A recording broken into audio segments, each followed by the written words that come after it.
Bueno, bona vesprada, soc Sandra Obiol, soc regidora de l'Ajuntament del grup municipal Guanyar Alcoi i vos vull donar les gràcies per l'assistència i sobretot vull donar les gràcies als participants en aquesta taula redona, a Manuel Rico, a Manuel Pérez, a Manuela Pascual i a José Luis García, perquè, bueno, i sobretot a l'Irios Silvestre, que farà de moderadora, perquè nosaltres pensàvem i pensem que és fonamental que els problemes que hem tingut a la ciutat i en general a la nostra societat es posen sobre la taula, es parlen, s'enraonen i es busquen solucions per a que mai torni a passar. I pensem que és un compromís com a ciutadans i ciutadanes que som. Per això vam plantejar aquesta taula redona que formarà part com un petit cicle perquè després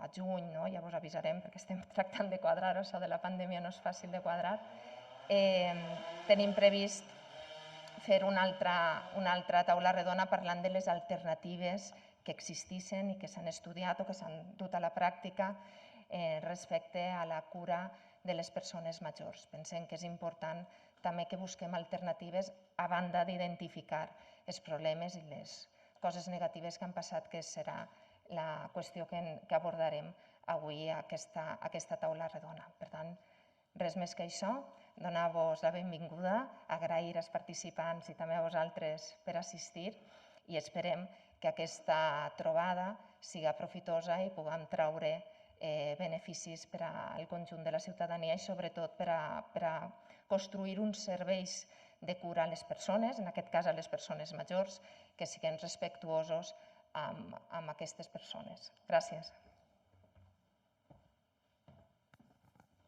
Molt bona vesprada a tots. Gràcies per vindre. Comencem en esta taula redona. Comencem con Manuel Rico. Buenas tardes, Manuel Rico, desde Madrid, creo que está... Sí, buena vesprada desde Madrid. La tierra de la libertad, ya sabéis. Sí, más libre hoy que ayer. Sí. Totalmente. Bueno, Manuel Rico es el escritor de Vergüenza, el escándalo de las residencias, pero más allá del escritor del libro, es que durante el último año has estado siguiendo milímetro a milímetro lo que ha pasado en algunas residencias concretas, sobre todo en Madrid y en Galicia y en Barcelona. ¿Qué nos puedes contar de lo que has vivido tú, de la situación que has encontrado en las residencias españolas?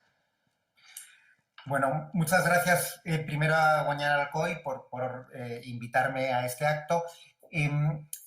Voy en mi intervención inicial, que me habéis comentado de esta organización, que sean unos 15 minutos, y voy a intentar ceñirme a ese tiempo, porque luego yo creo que siempre lo más interesante es el debate y las preguntas, ¿no?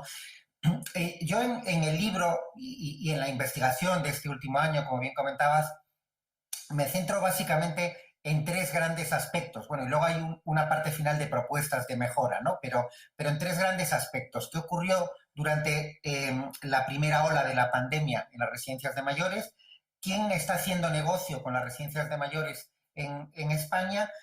Y un tercer bloque que llamo la administración ausente, que son, bueno, pues graves fallos, en mi opinión, de la administración a la hora de vigilar cómo funcionan las residencias, ¿no?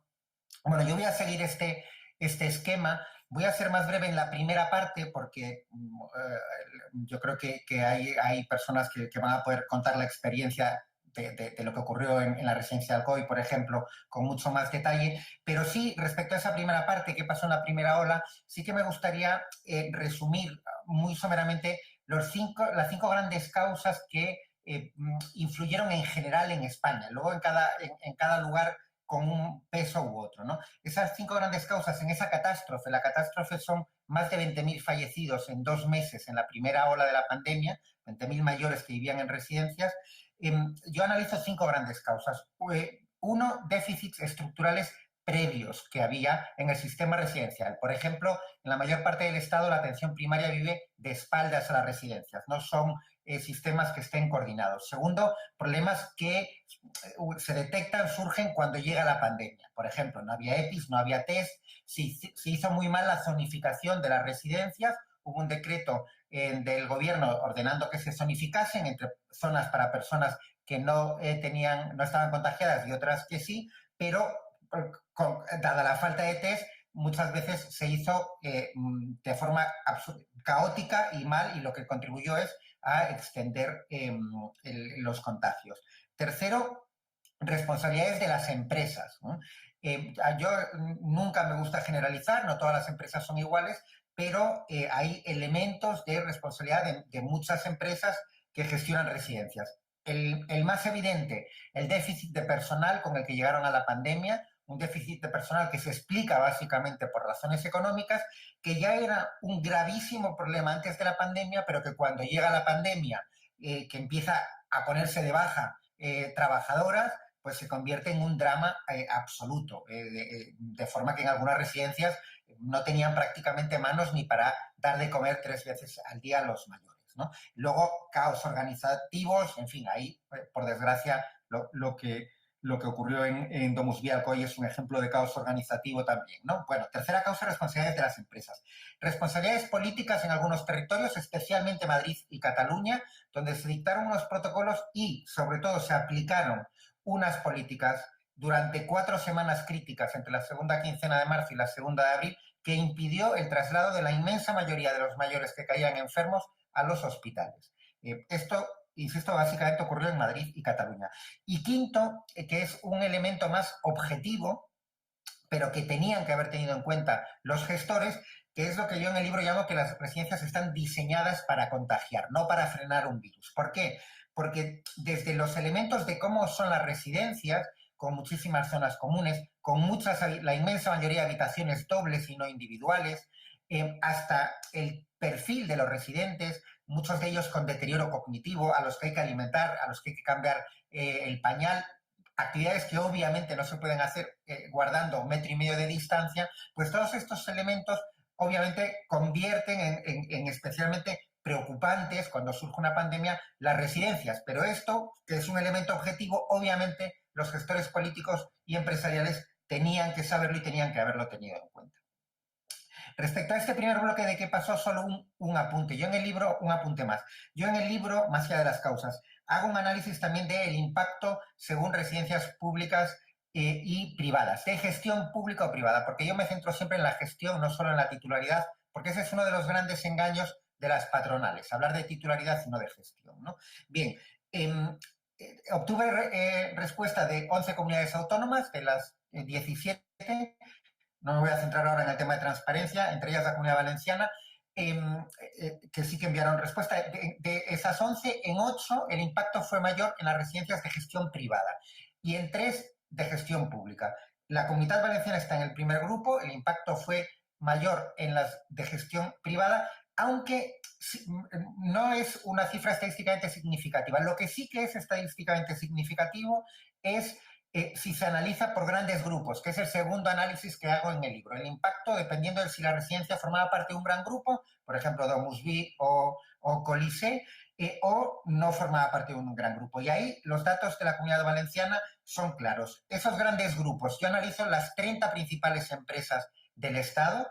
Esas 30 principales empresas, no todas están en la Comunidad Valenciana, pero de las que operan en la Comunidad Valenciana, gestionan el 43,19% de las plazas, 43% de las plazas, y tuvieron el 53,85% de los fallecidos en los meses de marzo y abril, que son los meses que yo utilicé para analizar, porque son, primero porque pedí los datos a principios de mayo y porque son los datos que tengo homogéneos de toda España, de todo el Estado. Bueno, por lo tanto, ese dato es muy importante, mayor impacto claramente en las residencias de gestión privada que pertenecen a uno de los grandes grupos.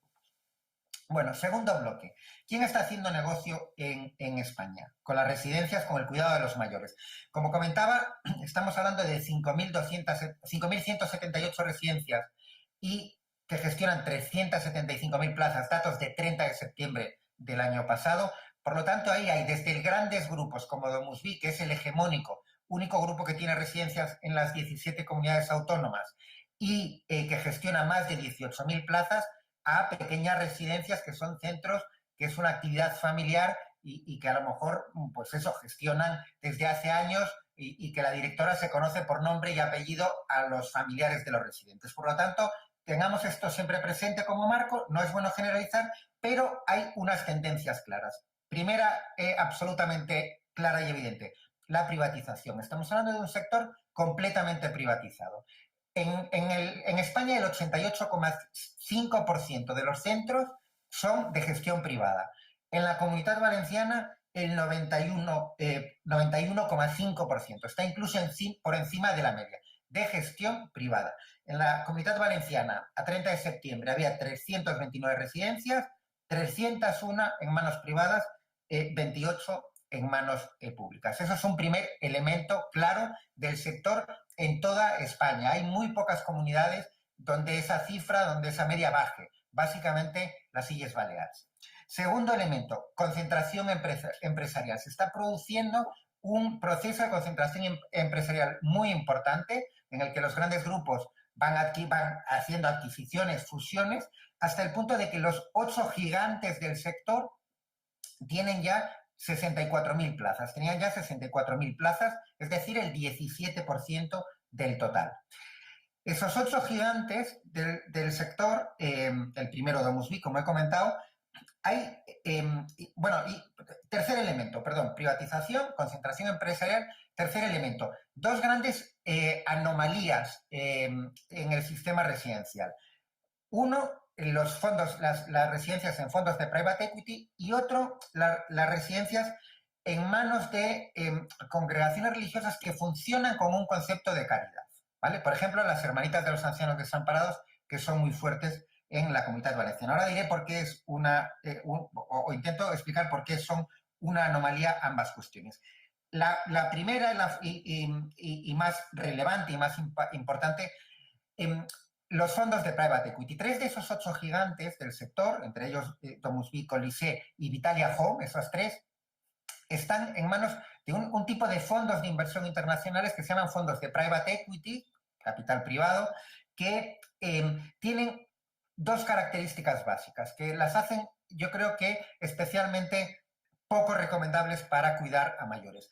Primero, ese tipo de fondos se dedican a hacer inversiones temporales. Entran en una compañía, compran una empresa y tienen un límite temporal de 5 años para salir dando el mayor pelotazo posible. Y esto, lógicamente, lo aplican a una residencia, a un grupo de residencias o a un grupo de supermercados o a una cadena de comida rápida, porque es su forma de operar, es, digamos, que es su naturaleza. Segundo, ese tipo de adquisiciones las hacen con operaciones de deuda, de endeudamiento muy importantes. Por eso se fijan en sectores que generan mucho efectivo, que les permiten ir repagando la deuda con mayor facilidad. Y por lo tanto buscan en el día a día, mientras permanecen como dueños de la residencia, obtener el máximo beneficio posible. Pero en una residencia de mayores, obtener el máximo beneficio posible significa o recortar en personal o ir muy ajustados en personal, que supone el 65% de los gastos de una residencia como media. O sea, o recortas en personal o recortas en alimentación o mantenimiento del centro. O sea, recortan directamente en la calidad de vida de los mayores, porque eso es el personal y eso es la alimentación. Entonces, esto no es que lo diga un periodista izquierdista que se ha caído de no sé qué nube, no, es que esto es como funcionan los fondos, se puede consultar en sus páginas. Ellos presumen de las operaciones que hacen, de los pelotazos que dan, de las ganancias que obtienen, ¿no? Segunda anomalía, la de las congregaciones religiosas. Aquí la anomalía yo culpo básicamente al Estado. ¿Por qué? Porque la anomalía es que funcionan con un concepto de caridad, ¿no?, propia del siglo XIX, cuando se comienzan lo que se llamaban asilos en aquel momento, ¿no? Y siguen funcionando con ese concepto. Entonces, el problema no es de las monjas, en mi opinión, es de que tengamos un estado del bienestar que dice ser un estado del bienestar que permite esta red que se lava las manos, porque hay esta red de beneficencia que se encarga de un porcentaje determinado de los mayores de este país. Pero eso no puede ser, porque en el centro tiene que estar el cuidado del mayor, y el cuidado del mayor no puede depender de la dependencia. Voy a poner un solo ejemplo. Las Hermanitas de los Pobres, que es otro grupo importante, otra congregación religiosa que tiene más de 20 residencias en España, por ejemplo, en Pamplona, cuando estalló la pandemia, salieron a pedir públicamente ayuda porque recibían la alimentación de un supermercado que les daba comida a punto de caducar, y dinero de que las monjas salían 2 veces a la semana a pedir limosna. Claro, las dos cosas se cortaron de golpe con el estado de alarma y no tenían prácticamente ni alimentos, ¿no? Bueno, esto no puede ser en un estado del bienestar y obviamente hay que terminar con ello. Bueno, por no hablar de que hay determinados privilegios que, por ejemplo, las hermanitas de las ancianas desamparados tuvieron en la Comunitat Valenciana durante los gobiernos del PP, que recibían una subvención para su funcionamiento que algún año llegó al 1.000.000 de euros, lo cual ya es una absoluta barbaridad, porque, en mi opinión, cualquier entidad de la Iglesia, como cualquier otra, si quiere operar en este sector, tiene todo el derecho del mundo, pero con las mismas normas que los demás, sin que sea perjudicada por ser una entidad religiosa, pero tampoco sin tener privilegios por serlo, ¿no? Un último apunte es sobre quién hace negocio, y es lo kafkiano de que, sobre todo los grandes grupos, viven en buena parte del dinero público. En los últimos datos que tenemos indican que el sector privado en el año 2019 facturó más de 4.000 millones de euros, sector de las residencias exclusivamente, más de 4.000 millones. 2.000, la mitad, provenían del dinero público. Por lo tanto, y la inmensa mayoría va a esos grandes grupos. Por lo tanto, digamos que esos grandes grupos que montan estructuras fiscales, como es el caso de Domusvi, que pasan por 4 países, España, Francia, Luxemburgo, y termina en el paraíso fiscal de Jersey, para no pagar impuestos, si puede ser 0 y si no lo mínimo posible, luego viven del dinero público, lo cual es una cosa realmente kafkiana, porque, oiga, montar una empresa en Jersey es legal, si usted quiere montarla en Jersey, móntela, pero lo que yo creo a lo que no tiene derecho es a vivir del dinero público, a vivir de la hacienda a la que intentan no pagar. Y sobre todo, si lo hacen, que sepamos quiénes son, porque ese es el segundo elemento de esas estructuras opacas, que no se sabe quién está detrás. Bueno, tercer bloque. Veo que voy a ir más rápido porque creo que me estoy enrollando más de lo que debería y tampoco quiero aburrir. La administración ausente. Si la administración en el sector de las residencias podría hacer 2 cosas. Una, prestar el servicio.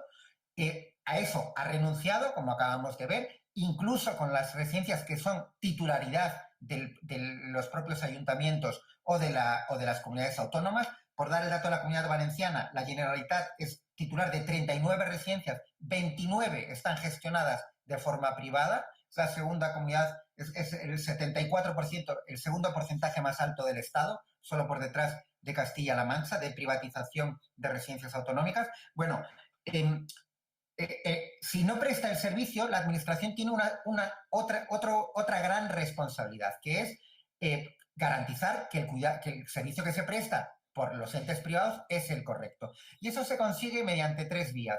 Una normativa exigente, unas inspecciones serias y un régimen sancionador disuasorio para quien no cumple. Hay gente que va a cumplir, empresas que van a cumplir, maravilloso, pero hay otras que no van a cumplir.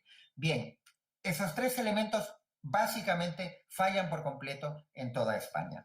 Las normativas muchas veces son obsoletas, por ejemplo, las ratios de personal es el ejemplo clásico.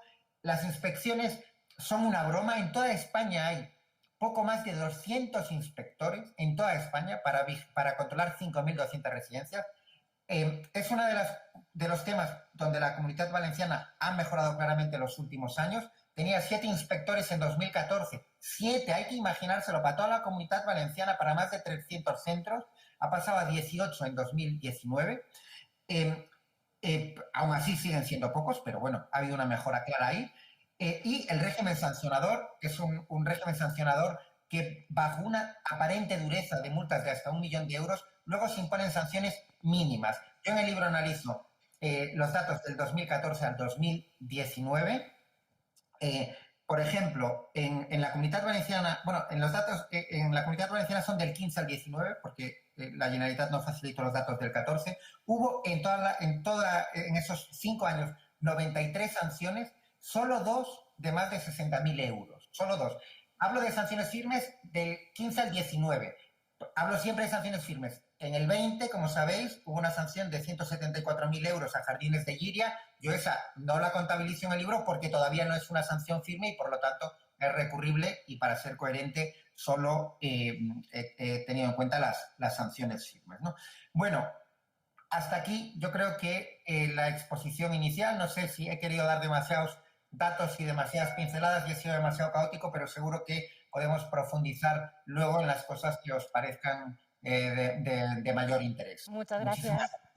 Muchas gracias, Manuel. Creo que sí, una visión muy amplia de toda Espanya i de la Comunitat Valenciana que necessitamos. Ara anem a apropar-se un poc a la terreta i així ara continuem en els torns de Manuel Pérez, que ha sigut és el cap de la Unitat d'Hospitalització Domiciliària, la UCD, que has vist tot el que ha passat així a prop. Està encès, pots parlar directament. Hola, buenas tardes. Bueno, en primer lugar, agradecer a Sandra que me ha invitado porque soy alcoyano y médico solo. Y yo vengo aquí como alcoyano y como médico porque lo que pasó aquí no puede volver a pasar. Entonces, yo no soy nadie, pero que sí que puedo intentar trasladarles lo que allí pasó y no debía de haber pasado y ustedes mismos juzguen, porque yo no puedo juzgar a nadie a quién tiene que ir esas culpas o esas no culpas. Bueno, en principio, en ese momento no nos lo creíamos nadie, que si era un bichito, que si era una gripe, que si venía, que si no venía, ni yo. Y a los 10 días había 800 muertos al día. Todo eso es un impacto brutal, tanto para toda la población y más para nosotros, porque se necesitó correr, investigar, a ver con qué se trataba, qué se hacía, porque era una enfermedad nueva. Gracias a Dios, en el hospital había una comisión COVID de muy buenos expertos que hacía ya 15 días, desde mitad de febrero, que estaban avisando y que estaban informándose y que estaban recopilando información. Y cuando salta lo de la pandemia, hicimos un protocolo del Hospital Virgen de los Lirios. Era un protocolo con mucha base científica y de acuerdo con los protocolos cambiantes del Ministerio, pero que lo hacían en Madrid. Y nosotros estamos en Alcoy. Entonces, cada hospital tiene unas posibilidades. Una fe no se puede comparar nunca con el Hospital Virgen de los Lirios y se adecuaron esos protocolos a las necesidades presumibles que iban a venir, que nos quedamos cortos, y a la capacidad asistencial de lo que es el hospital. El día 14 de marzo nos llama, bueno, el día 13 de marzo, viernes, nos llama el gerente que había habido un brote en el Domus Vi y entonces nos dice que tenemos que ir a ver a estos pacientes, vamos a tratarlos y a valorarlos.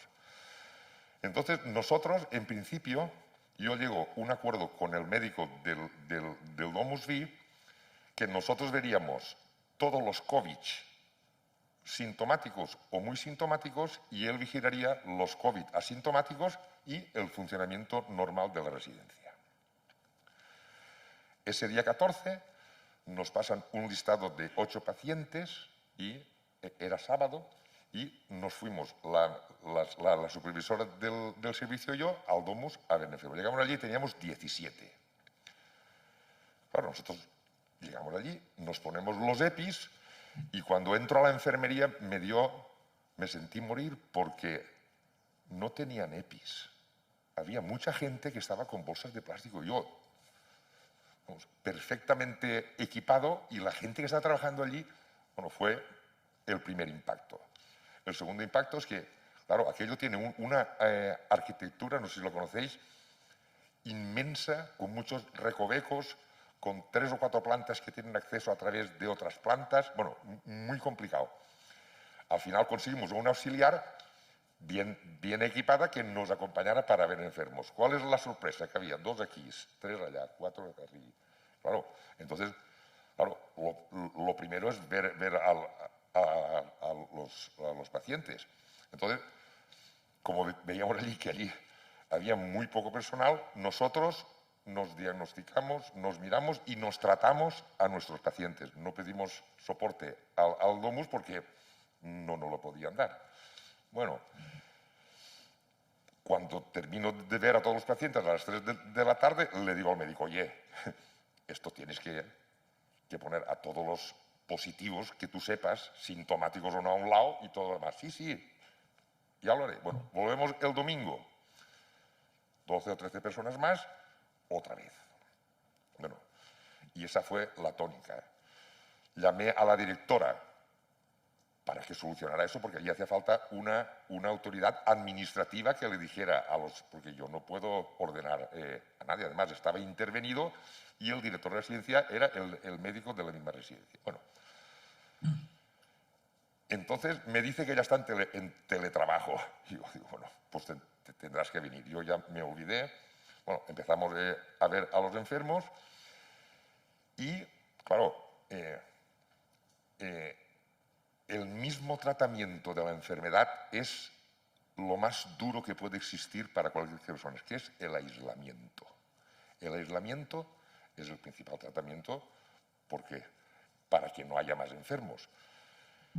Aislar a una persona que va por la calle, bien, soportará más o soportará menos, pero aislar a personas con deterioros cognitivos, enfermas de antes ya, personas válidas mentalmente y mal físicamente, y encerrarlos en una habitación, no hace falta que os diga lo que es eso. Eso necesita mucho más cuidados que antes, pero no había suficiente personal. A los 3 o 4 días, el hospital mandó 15 personas, si no recuerdo mal. 15, entre enfermeras y auxiliares, mandó 15 personas. Mandó una supervisora muy valiente que organizó aquello mucho mejor. Al cabo de 7 o 8 días, y yo no fui, fue una compañera mía, habían contratado otro médico porque no podían con todos sus pacientes, porque nosotros solo llevamos hasta 55 pacientes. Y este médico era especialista en paramedicina y cuando fueron allí había hecho un party con personas sanas y con personas enfermas, o sea, con positivos y negativos para que contaran sus experiencias. Y otra vez, otra bomba. Lo peor de todo es el aislamiento. Yo cuando recuerdo, ¿cuándo vendrá mi hijo? ¿Cuándo vendrá mi hija? ¿Qué hago yo aquí? Sacadme de aquí, por favor. ¿Dónde estoy? Eso un día y otro y otro. Eso nos destrozó psíquicamente y en esta unidad hay gente verdaderamente dura, con 30 años de experiencia y muy curtidos. Y nos hundió a todos. El trabajo, durísimo, muy duro. Tratamientos sesgados porque pones esto, no funciona, pones esto, no funciona, pones esto y no funciona y no hay nada más.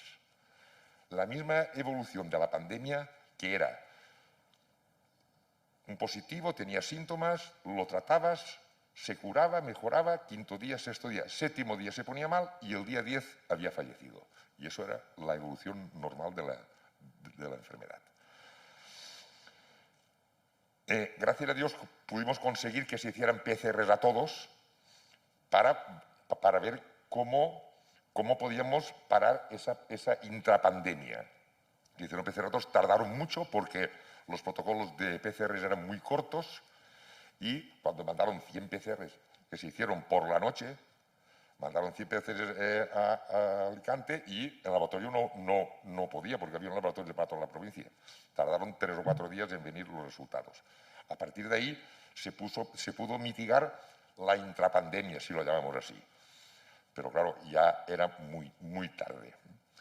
Avisando, hasta que yo el día 6 de abril no pude soportarlo más y escribí una carta durísima al gerente que luego se hizo mediática y lo único que pedía es que alguien organizara aquello y que nos quitaran a nosotros la carga de la organización de la residencia, porque nosotros, yo no teníamos allí ningún poder.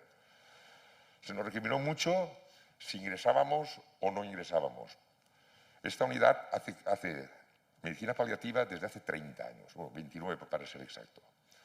Nosotros tenemos claro o tenemos claro subjetivamente, esto es una situación muy difícil de trasladar a vosotros, pero hay pacientes que sabes que se van a beneficiar del tratamiento hospitalario y pacientes que no se van a beneficiar nunca del tratamiento hospitalario. Siempre pensando que ese tratamiento que se le va a administrar en el domus es el mismo que se le va a administrar en el hospital. En el hospital hubo carencias de medicación y en el domus no.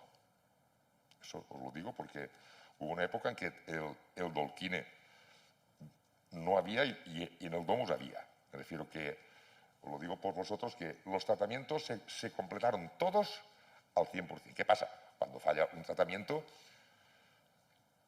si el paciente tiene una mala evolución, tiene todo su derecho a una buena muerte. Nunca, nunca en el domus sedamos a nadie. Nunca. No se usó ni 1 miligramo de ninguna medicación que fuera para sedar. Les controlamos los síntomas, si se ahogaban, que esa sensación desapareciera, si tenían dolor, que no tuvieran, y si se llenaban de mucosidades, quitárselas, que eran los 3 síntomas en que es lo que producía esta enfermedad.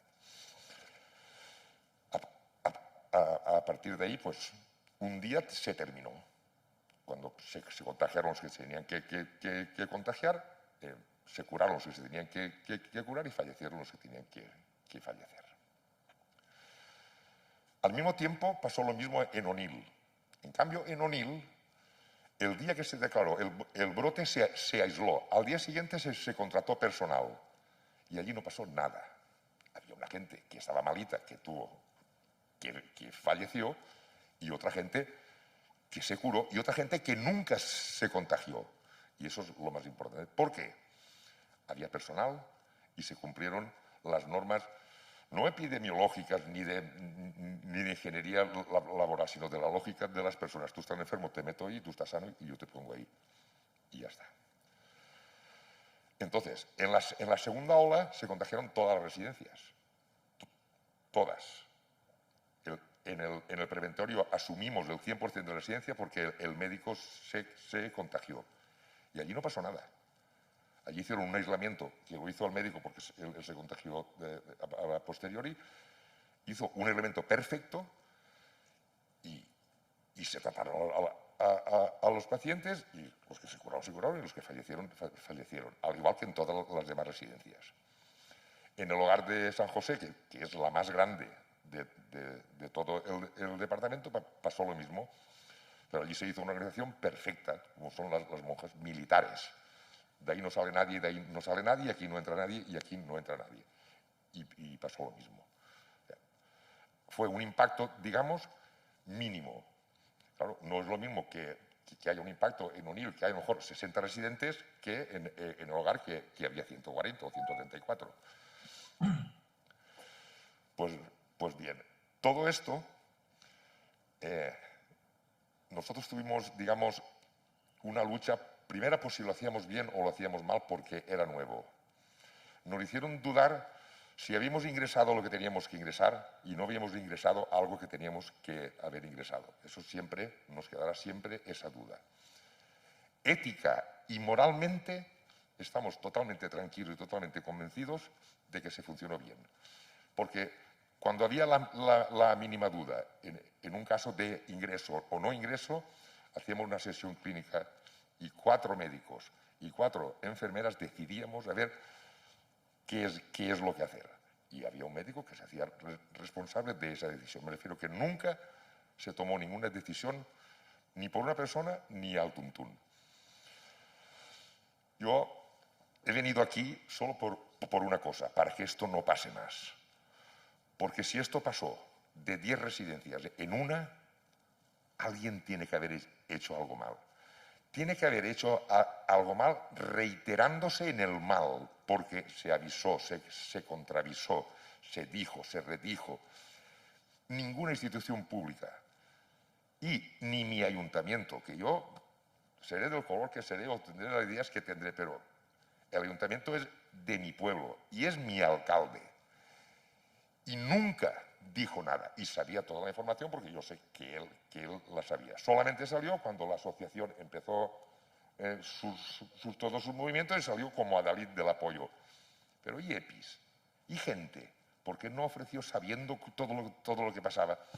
Pública o privada, el residente que sabe y el médico que sabe. Hay que ayudar a la gente. Entonces, la Consejería de Bienestar Social tiene 40 o 50 camas ahí en el Domus.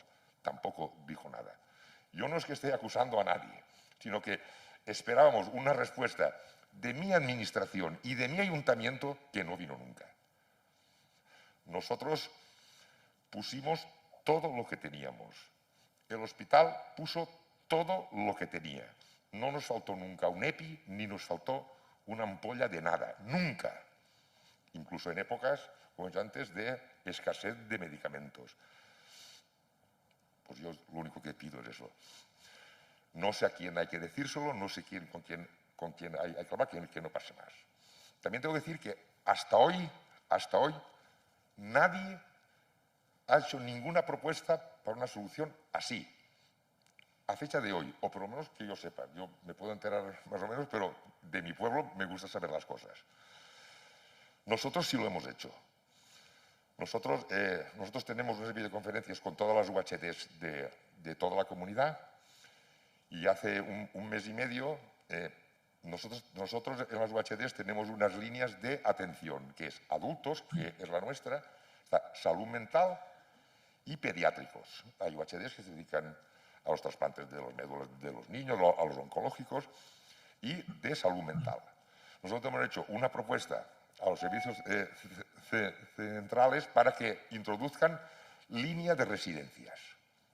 Es preciso que nuestra consellería haga algo para que esto no vuelva a pasar. Y esto no va a pasar con un control y con gente que, vamos, especializada como son las UHDs, que puedan controlar eso y que traten a los pacientes. Porque, como ha dicho muy bien Manuel, la primaria se gira de espaldas en las residencias.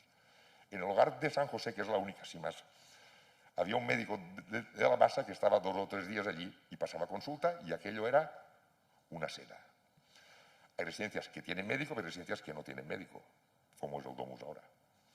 Y están abandonadas. Pues nosotros hemos presentado una idea para que se desarrolle una asistencia de los geriátricos por parte de las unidades de hospitalización a domicilio. Claro, siempre con el apoyo de la atención primaria, porque todos los pacientes son de atención primaria. Si es pública o si es privada, me da igual, porque ese residente tiene un SIP que tiene derecho a que vayamos. Creo que no tengo nada más que decir. Muy bien, muchas gracias, Manuel. Vamos sacando muchos puntos, muchas aristas de este tema complicado. Seguimos con la siguiente intervención. Manuela Pascual, para hablarnos de la parte de los trabajadores, la secretaria comarcal de, bueno, hasta hace escasos días, secretaria comarcal de Comisiones Obreras aquí en las comarcas centrales. Está encendido. Hola. Sí. Hola, bona vesprada. En primer lloc, moltes gràcies a la plataforma Guanyar i a Sandra per haver-nos convidat a participar en aquesta taula i també als companys que m'han precedit, no? I és que estic compartint taula. Segurament, clar, tot el que hem estat parlant o el que està parlant-se té molt que veure, o almenys al nostre parer, en el que jo vaig a intentar traslladar-vos, no? Manuel Rico ens feia una exposició. Jo primer vaig avançar-vos que jo no vaig a parlar del cas concret de Domus. Efectivament, crec que la nostra responsabilitat va més enllà de solament la residència Domus Vi, perquè és un concepte que ja s'ha posat així de manifest, les carències que tenim en el que ens ha explicat Manuel Rico de les seues parts. No obstant això, no estem empenyats i empenyades en que les causes que va provocar, efectivament, claríssimament una mala gestió del que va passar en Domus Vi, perquè els professionals així ens ho han explicat, de que en altres llocs també han hagut brots, en altres residències, i no ha passat res. Luego està clar, claríssim, de que la gestió de la pandèmia a pesar de totes les dificultats que s'han dit, i són certes, no s'ha gestionat d'igual manera i estem molt interessats i interessades en contribuir i col·laborar a que s'aclarisquen aquests fets que no deuen de tornar mai a passar, no? Mai deuen de tornar a passar. Entonces, una vegada dit això, jo crec que és important situar també tot això en un context i que, desgraciadament, s'agreuja i es posa de manifest més en aquesta pandèmia. Venim des de fa molt de temps, 2016-2017, l'organització que jo represente, junt amb altres entitats, en altres sindicats i en altres col·lectius, venim denunciant la carència en quant al tema de recursos humans que estan sofrint la majoria, per no dir la totalitat, d'aquests centres de majors. Clar, això no es manifesta. Estem parlant que en tota seguretat el que venim o el que algunes persones del sector de les cures i demés estem parlant de les famoses ràtios. Les ràtios el que ve a definir és, en funció del número de persones usuàries, un número de persones treballadores per atendre-ho. En aquests moments estem funcionant en una normativa del 2005 en la Comunitat Valenciana en quant al tema de ràtios i el que estableix, perquè cada comunitat autònoma no és igual per a totes les persones, però la nostra Comunitat Valenciana parla de que per cada 100 persones usuàries tenen que haver 22, mínim 22, treballadors i treballadores.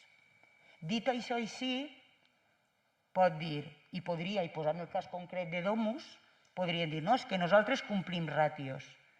També s'ha parlat així, i és de veres que no és el mateix 22 persones per atendre en funció de com estiguen els usuaris i les usuàries, perquè efectivament n'hi ha grans dependents, la majoria grans dependents en aquestes residències i necessiten de més atenció i de moltes més hores de dedicació. Clar, per què dic que en aquesta pandèmia s'ha posat de manifest i les retallades, algú recordarà o alguna recordarà, no? Quan eixíem als carrers per a manifestar les retallades en els nostres serveis públics, doncs desgraciadament ara estem veient aquestes conseqüències. Us dia que fa molt de temps estem demanant el tema de les ràtios i diem que no és el mateix. Clar, quan aquestes persones, molts treballadors i treballadores, s'han contagiat en aquestes residències, s'han fet les baixes. Evidentment, s'han fet baixes, han demanat permisos, els justets perquè no podien anar-se'n, i aquestes places no han estat cobertes. Al final això repercuteix molt directament en el que són la prestació de qualitat de servei als nostres usuaris d'aquestes residències. Però també heu de saber que n'hi ha una precarietat terrible en aquest col·lectiu, en les persones que treballen en aquests sectors, en quant a recursos, però en lo econòmic també. Això és una amenaça, perquè efectivament estan cobrant de mitja, estan cobrant quasi 1.000 euros menys que en la pública. És a dir, un auxiliar d'infermeria en la privada estan cobrant un auxiliar al voltant de 1.200, com a mitja, 1.200-1.300 euros, mentre en la pública superen els 2.000. Per què dic que és una amenaça a part del que estan cobrant menys? Normal és que totes les persones treballadores d'aquests centres, en quan tenen la possibilitat, salten al sector públic, perquè n'hi ha molta més estabilitat i n'hi ha estabilitat en l'ocupació i també en les condicions de la jornada i també en les condicions salarials. Continuem, a part que ja tenim uns ràtios superajustats, on la majoria de les persones són contratades i on la majoria de les persones tenen que fer moltíssimes hores per atendre als usuaris en condicions, no es cobrís i no n'hi ha gent que tampoc puga cobrir aquestes vacants en el sector privat en la majoria de les residències que són de titularitat pública, la majoria d'elles, però en gestió privada. Per tant, aquestes qüestions s'han de tindre molt en compte, que les condicions laborals també són una amenaça per tot el que estàvem parlant en anterioritat. I com a exemple diem, bueno, i en Domus, clar, quan a tu el compten els mateixos treballadors i treballadores de que tenen que compartir mascaretes perquè no en tenen, quan sents a Manolo dient que s'havien de posar plàstics, quan les persones, la mateixa persona tenia que atendre a les diferents plantes, estigueren contagiades o no. Clar, és que n'hi ha moltes coses que han passat i que efectivament són extremadament greus. I tot això és les infraestructures, són els recursos humans i les condicions que en elles estan. Vos dia que 22 persones són per cada 100 persones, 22 treballadors en la categoria d'auxiliars cada 100 persones usuàries. Però és que si se n'anem a serveis generals que n'hi ha en aquestes residències, que són els que estan en cuina, els que ajuden a servir els menjars, a serveis auxiliars, són 10 persones la ràtio que marca cada 100. Ja us podeu imaginar, grans dependents, 10 persones per atendre tot el que són serveis auxiliars. Clar, tot això nosaltres tenim dificultats perquè en la pública sí que tens una contrapart, acertada o equivocada, millors acords o pitjors acords, però tens una patronal en la que tens que negociar totes aquestes coses. En la privada, això és una gran dificultat, perquè patronals no n'hi ha. Ja heu sentit qui són els que estan gestionant majoritàriament aquestes residències. És a dir, són fondos privats en les que relativament no, en què la relació de les persones, siga laboral, siga social, siga econòmica, com podreu entendre, i a més s'ha dit i està comprovat, es importa més bé poc. Al final, el que hi ha que comptar és molt guanyem més que l'any anterior. I clar, i això va a tot el que jo estic contant-vos, que va en detriment de tots els retalls laborals del conjunt de les persones treballadores. Entonces, és de veres que estem en les taules de negociació on tenim moltes dificultats, moltíssimes dificultats de poder alcançar acords per a millorar aquestes condicions, parle ara del conveni col·lectiu, de salaris i de les categories professionals, perquè n'hi ha persones en aquests centres on la seva categoria professional és d'infermera, infermeria, millor dit, i, sin embargo, no està percibint el mateix que una treballadora d'infermeria de la pública. Bé, una vegada dit això, en totes i cada una de les dificultats, jo crec que nosaltres som de l'opinió que es fa necessari una revisió del nostre sistema actual, del model de residències que tenim instaurades al nostre país. I parle al nostre país, perquè jo no vaig a donar els datos que es tenia perquè s'han dit fa un moment, la Comunitat Valenciana és una de les comunitats que menys places públiques té del conjunt de l'Estat. Que menys places públiques. Evidentment, nosaltres som de l'opinió que l'atenció a les persones no hauria d'estar mai gestionat per entitats privades. Allò de lo público-privado, nosaltres considerem que no per a tot val aquests concerts de lo públic i lo privat.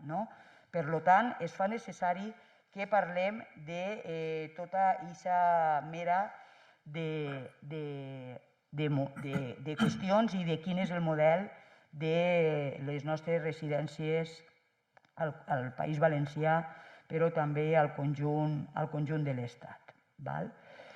Mireu, en el mes de juliol m'haureu sentit parlar, el que passa és que d'aixes coses se'n parlen poc, però haureu sentit parlar del títol sí, el programa Alcem-nos, això sí que ho haureu sentit, un acord que es va subscriure en el govern valencià en el mes de juliol de l'any passat, en el que estaven les patronals, estaven els sindicats, estava el govern valencià en les diferents conselleries, en la que n'hi ha una gran part de qüestions que tenen que veure en els canvis, i esperem que no siguin massa tardaners, en els canvis que s'han de produir en allò que estem comentant aquesta vesprada ací. I una, fonamentalment, és el tema de les ràtios. I tornem al tema de les ràtios, perquè és que és la madre del corder, efectivament, per a que ens atenga en condicions òptimes a les persones. Nosaltres, efectivament, com coneixem que les persones usuàries d'aquestes residències, la majoria són grans dependents, el que estem demanant és que les residències, totes elles, tinguin la catalogació de persones grans dependents. Per què? Perquè a l'hora de valorar les persones, les ràtios, les persones que tenen que estar en funció del número de plantilla, això va a canviar sí o també. Perquè a l'hora de comptar hores, a l'hora de comptar...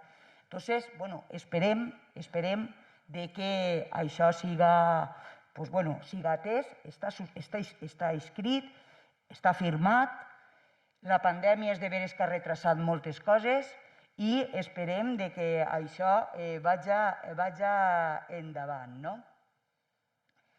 Bé, a part, les persones treballadores que han estat i que estan en aquestes residències, hem parlat de lo que és efectivament lo laboral, però hi hauria que parlar i molt de lo social també i de l'afectació psicològica, conforme molt bé parlava el metge Manolo, que també han tingut aquestes persones treballadores.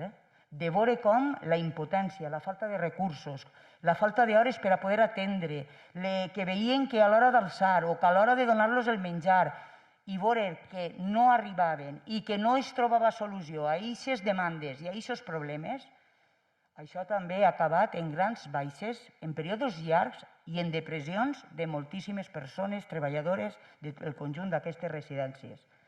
I tampoc, aquestes vacants tampoc han sigut cobertes.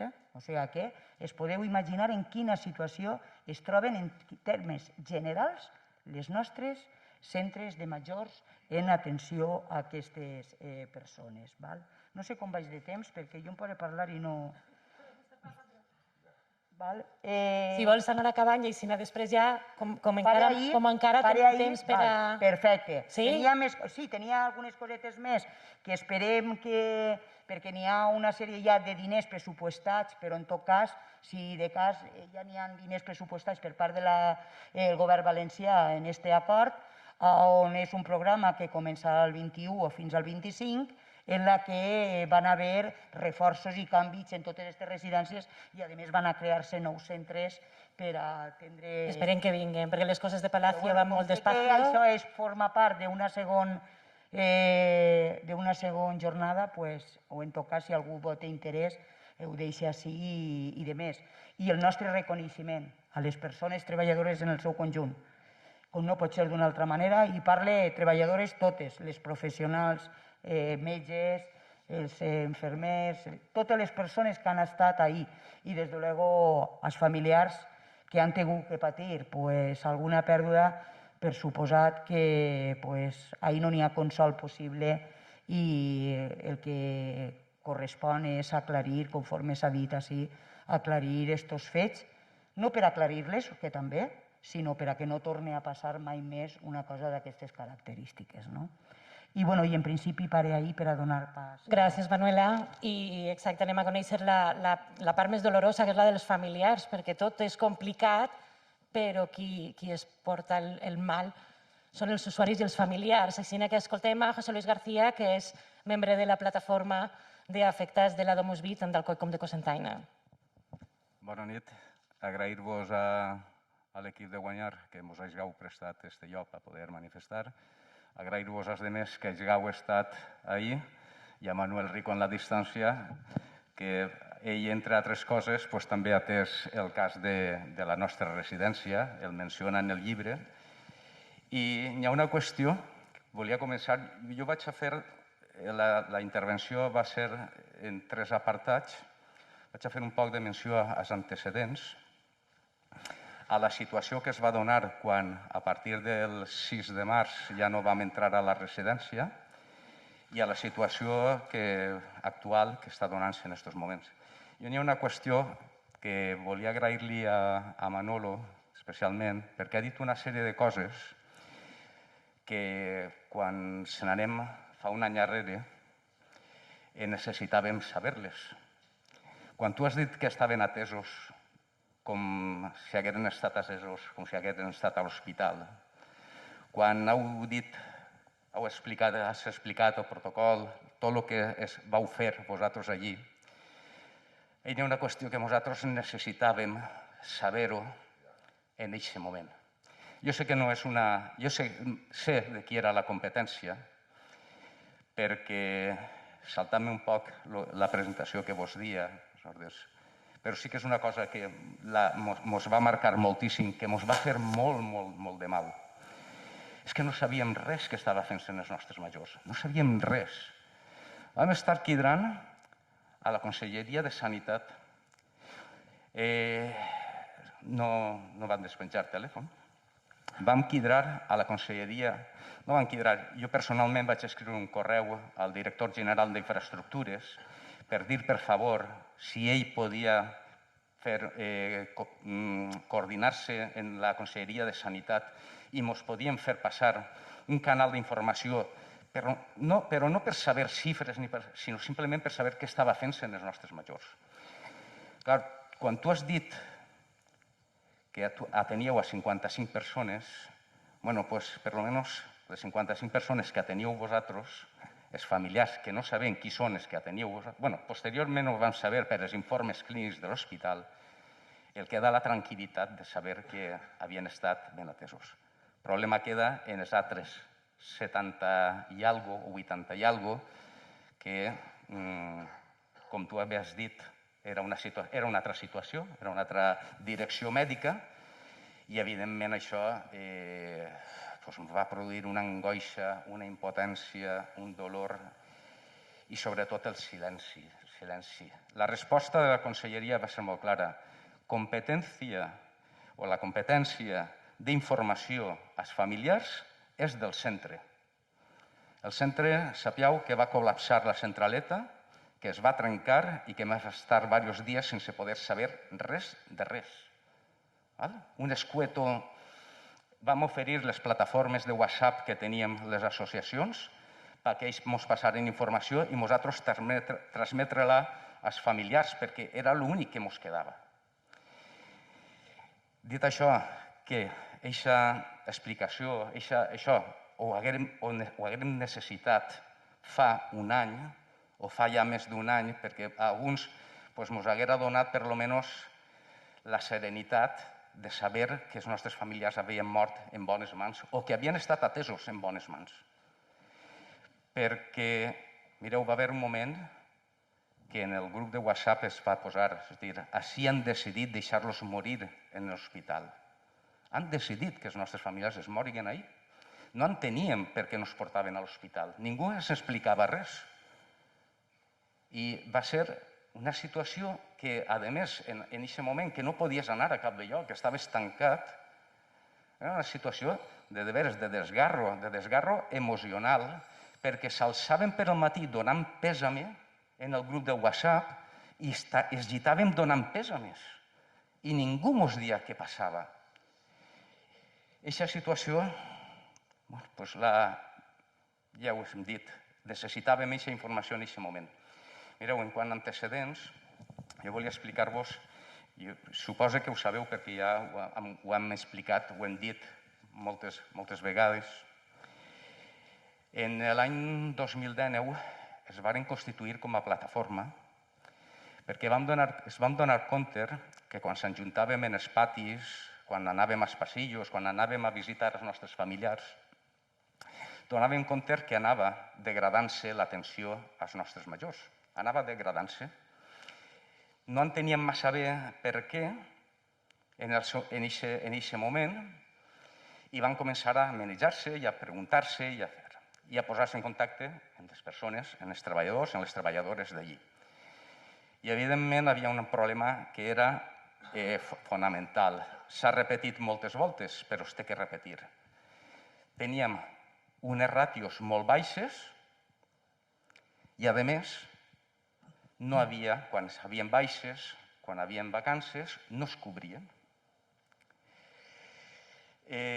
Quan vam veure que la situació prenia ja un vol important, van decidir constituir-se com a plataforma i anar a l'administració més pròxima que teníem, que és l'Ajuntament. Allí vam anar, encara no érem ni plataforma, érem un grup de familiars que ens preocupava, però que havíem redactat una sèrie de carències que ja havíem vist en el seu moment i les vam fer arribar, jo penso que a tots els grups polítics d'ací. Evidentment, teníem clar que les competències eren de conselleria, no era l'Ajuntament, però l'Ajuntament tenia l'edifici, sí, l'edifici és de titularitat pública i la gent està en este poble. En febrer vam estar parlant amb el director general d'Infraestructures, li vam fer arribar tot el que havia i, a més, li diem una qüestió. És a dir, el que no podeu és deixar abandonar ni als nostres majors ni als treballadors que estan ahí. Perquè la garantia que els nostres majors estiguen ben cuidats és tindre uns professionals qualificats, reconeguts, tant professional com socialment. I la gent allí no tenia això. És a dir, mireu, hi havia situacions tan, anava a dir dramàtiques, però comparat amb el que va vindre després, però sí que afecten tant a la dignitat, que tu vagis un dia a veure el teu familiar, que estigues acompanyant-lo i que una persona que està sentada en una cadira de rodes o està en una cadira que el diga, per favor, m'acompanyes a la seu? És que fa temps que no veig a ningú per ací i estic fent-me damunt. Ara, arribar a la situació de dir, és que jo a vostè no puc incorporar-la de la cadira. És a dir, al final, per arribar a una situació de dir que més ja sense arribar a punt d'atenció, de cura. És que és la qüestió de la dignitat d'una persona que necessita que algú estiga pendent d'ella. Clar, quan anaves a buscar algú, evidentment, aquesta persona, quan la veies, dia, és que clar, és que estic atenent a altres també. És clar, arriba un moment que jo crec que deixa en evidència en funció de qui es fan les coses. I una residència en persones ho fas en funció de les necessitats de les persones o es deixa en mans dels beneficis que estàvem parlant. D'acord?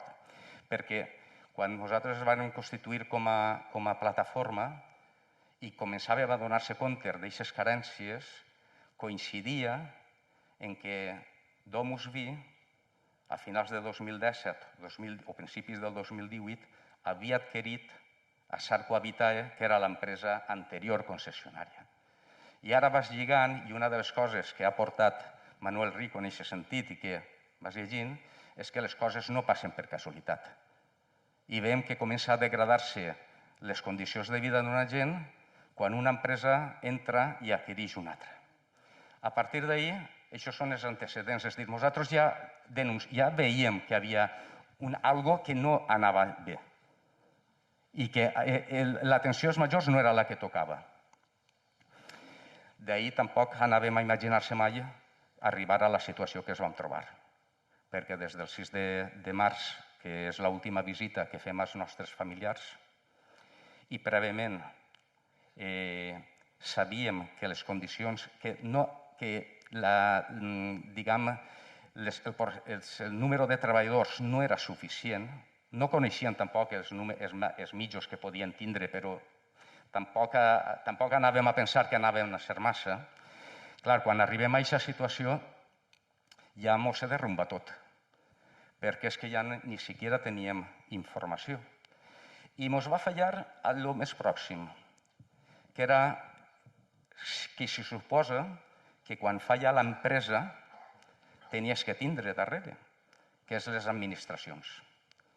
Ahir, quan vam començar el problema de qui era competència de qui, vam arribar a la sensació de que així el que estan fent és passant-se la pilota uns a altres i així ja veurem això quan para i com acaba. Perquè el problema una de les preguntes que es plantejava la gent era per què no s'envien a l'hospital? Per què no se'ls dona l'oportunitat de tractar-los en l'hospital? Però, clar, aquesta resposta no la vam tindre mai. Quan algun familiar li diuen està estable, però al l'endemà el dient que ja tenia unes dècimes i al l'endemà el dia que havia mort, dius, bueno, però... I ningú t'explicava ni quin protocol s'aplicava ni quina medicació. Per això era la importància de tindre aquesta resposta. Vam estar durant molt de temps intentant, per molts mitjos, que d'alguna manera es canalitzara aquesta informació. Desgraciadament, no ho vam aconseguir. Si fem balanç, després de 13-14 mesos, continuem sense aquesta resposta.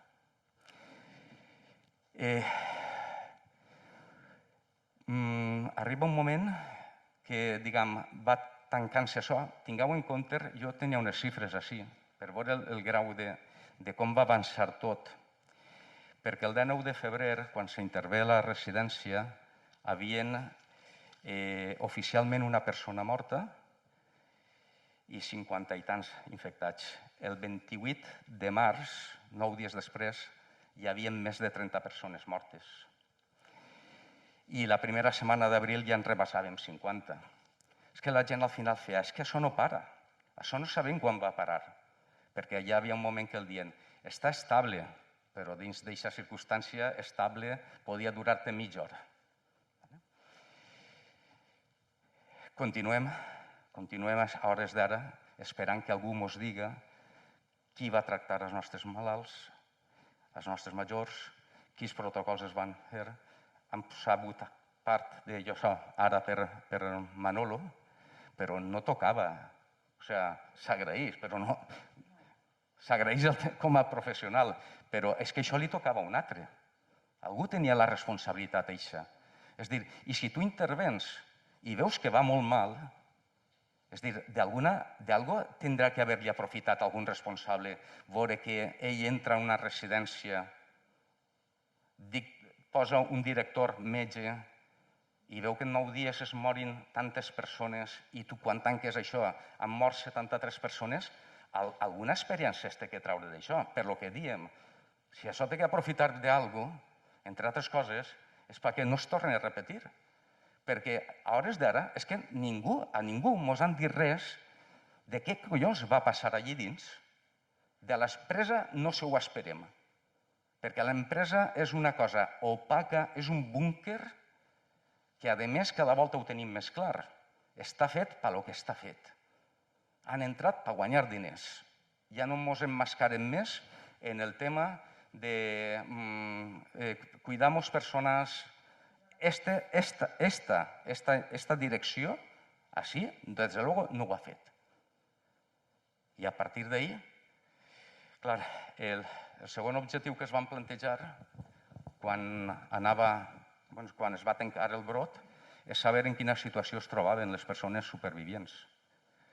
Així que vam tindre una reunió en l'Ajuntament, en l'alcalde, perquè, clar, havien dit, hem arribat tard, però ara n'hi hauria que fer una avaluació de l'estat de les persones, saber en quin estat estan, saber quina atenció necessiten, i per això seria fonamental no passar-nos el que ens ha passat abans, que les administracions foren capaces de coordinar-se i col·laborar en la direcció metge, que afortunadament era una altra direcció metge que hi havia a l'hospital, era una altra doctora, i coordinar-se en ella per veure com podem atendre a les persones que estan així.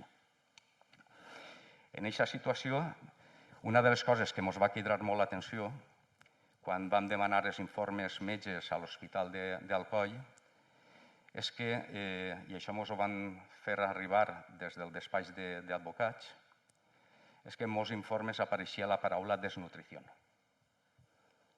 Aquesta desnutrició, nosaltres vam estar veient i segurament una de les coses que passava és que no havia hagut suficient gent per atendre els nostres majors com estaven. Van estar tancats, van estar encamats, ho ha explicat bé Manolo. És a dir, van estar desesperats buscant la presència dels seus familiars. I podem dir que a hores d'ara la situació de personal en la residència d'Alcoi és pitjor que abans de la que hi havia en la pandèmia. Tenim coneixença, perquè sabem que molts professionals se n'han anat, precisament perquè des de la sanitat pública ha hagut una demanda important.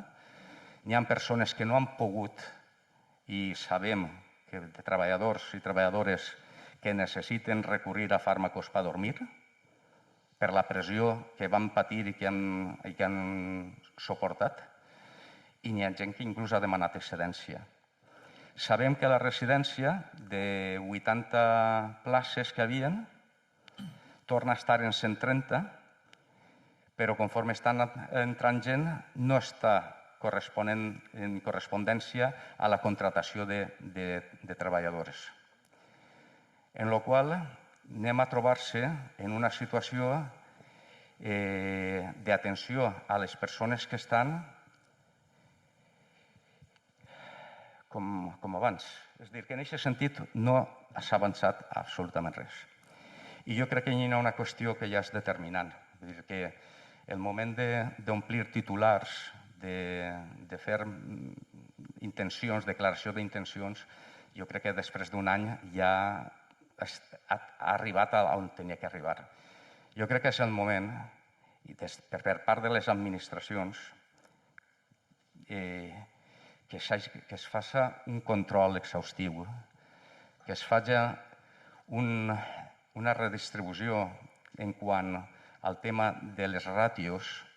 Les ràtios estan obsoletes per llei, es necessita que es reformen, es necessita que es retoquen, es necessita que s'atenga a les condicions reals de cada persona.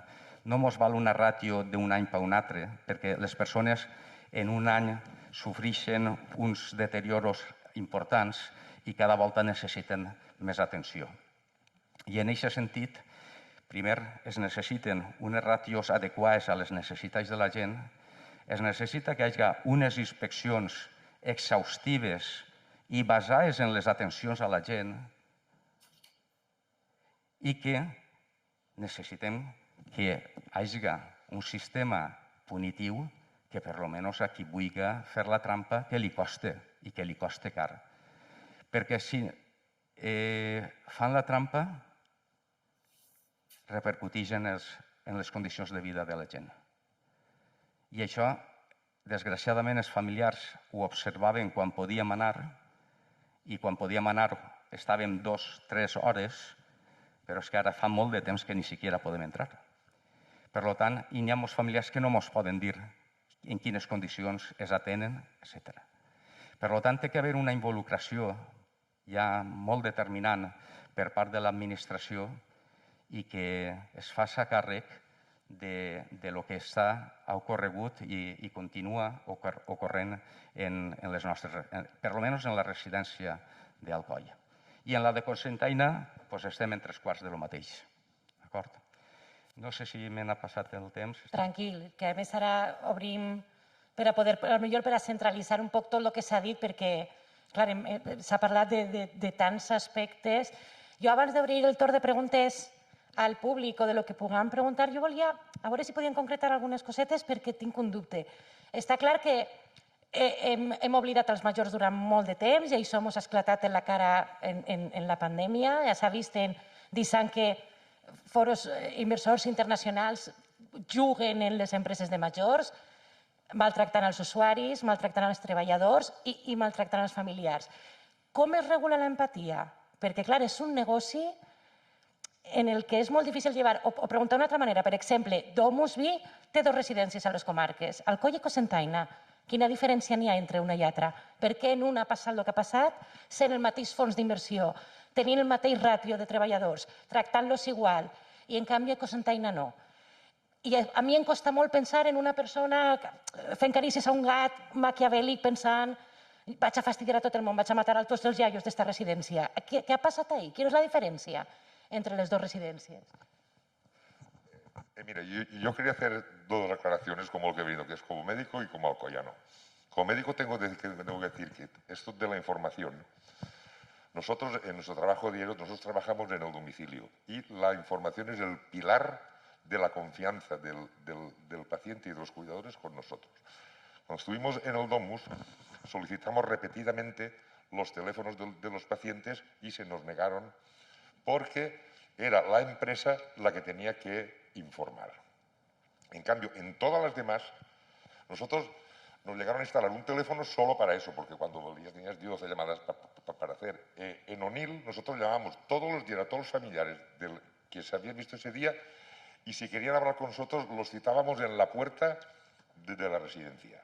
O sea que me refiero que fue un oscurantismo que fue un fallo mío eso no haberlo escrito.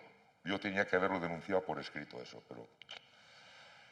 Y por otro lado, con todo esto de lo pública y de lo privada, y aquí estamos en Alcoy. Yo tengo que deciros que en estas residencias, y Manuela que sabrá mucho más que yo, en las privadas hay muchas impecables, como puede ser O'Neill, como puede ser Bañeres, como puede ser las religiosas, como puede ser IBI, que me refiero que si tenemos mayores, y por desgracia ya no los tengo, que estemos tranquilos que aquí en Alcoy, excepto el Domus Vi de Alcoy, lo demás no hay ningún problema. Yo no sé de ratios, pero quejas no hay. No sé. Pero ese es un problema general de todo. Sí, Para el micro, que me refiero que no generalicemos porque una estructura mal funcione.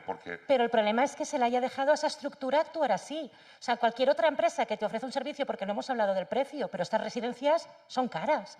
Te están ofreciendo un servicio y en este caso yo creo que los familiares no han recibido el servicio por el que pagaban. Tampoco se les da opción a reclamar ni se les da explicaciones. ¿Por qué eso no se puede...? Nadie reclama unas responsabilidades o nadie da la cara por eso. A un año vista, que como bien ha dicho José Luis, aún están esperando que alguien pues, explicar lo que pasó ya, pero un poco detalladamente, un poco de empatía, ¿no? Creo que es lo que falta en este negocio. Y yo voy al Domus Vi desde que lo abrieron, en el Hospital de Oliver, desde que lo abrieron. Y siempre ha habido problemas. No me preguntes por qué. En cambio, en Cocentaina, oye, nunca hemos tenido... Hay una buena directora y un buen médico que se encarga, uno de su parte y el otro de la otra, se hablan, congenian y la asistencia a los pacientes, yo por lo menos la percepción que tenemos de centenares de veces de ir es buena. Igual falta un mecanismo entonces para poder cambiar gestores de residencias concretas. Manuel, quiero que sí, claro. Sí, a ver, respecto a la pregunta primera y directa que hiciste, tengamos en cuenta una cosa, de las más de 5.000 residencias que había el año pasado en España, en la primera ola, en el 65% no hubo ni un solo fallecido, ¿vale? Por lo tanto, claro, el problema surge cuando entra el virus. Y cuando entra el virus, tú te puedes encontrar con una residencia que funcione correctamente y que sea sólida y que esté bien organizada, o con una donde no esté, donde no funcione así. Y yo creo que ese fue el factor determinante, porque claro, la pregunta que tú haces, a mí me parece clave. Yo como periodista fue la primera que me planteé, ¿no? A ver, si hay empresas del mismo grupo donde no ha habido ningún fallecido y en otras que sí, ¿qué ha ocurrido? Yo creo que la explicación básica es esa. Si no entra el virus, por fortuna, insisto, en el 65% de toda España ni un solo fallecido, pues claro, no hubo problemas. El problema es cuando entra el virus y te encuentras con una residencia muy mal organizada y débil. Y luego, yo un pequeño matiz respecto al último que ha dicho el médico, si me lo permite, ¿no? Por supuesto, el factor humano, como en todo, es muy importante. Y los trabajadores en los centros de estos fondos de inversión, la mayoría se parten la cara por el cuidado de los mayores. pero también hay una estructura detrás y hay un método de funcionamiento detrás.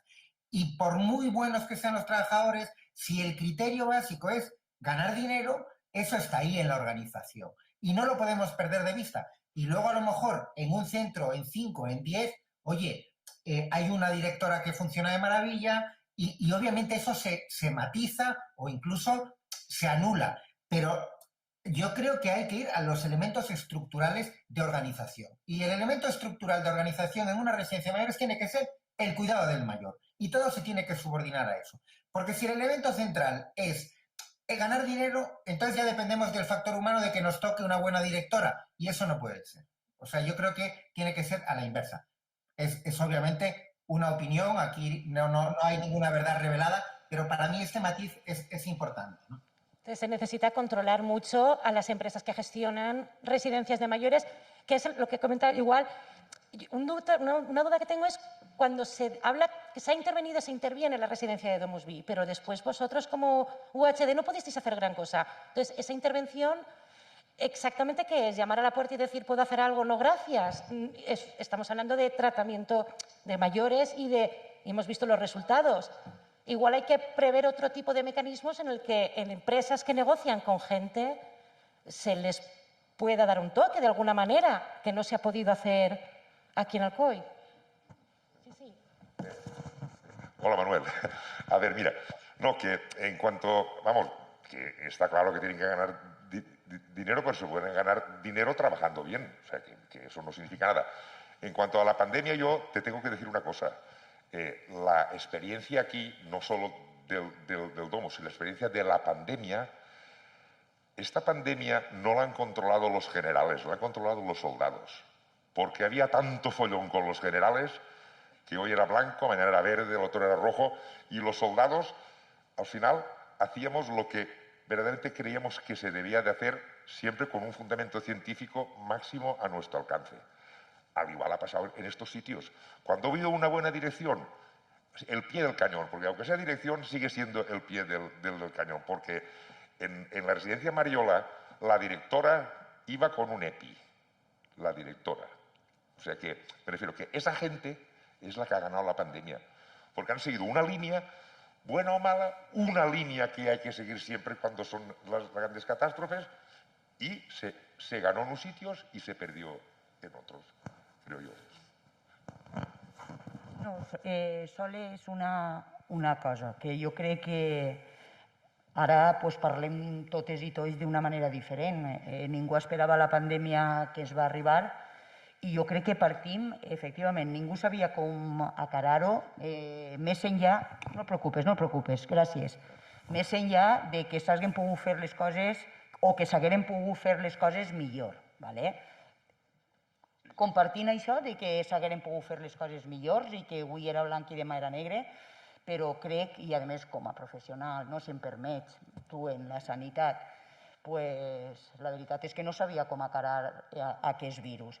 Però jo crec que es parteix d'un element, i jo dic que es parteix d'un element que és necessari que aquest país reconduïsca, i és el model de l'atenció a les persones majors, i no deixar-ho en mans de si es gestiona millor per una direcció o per una altra.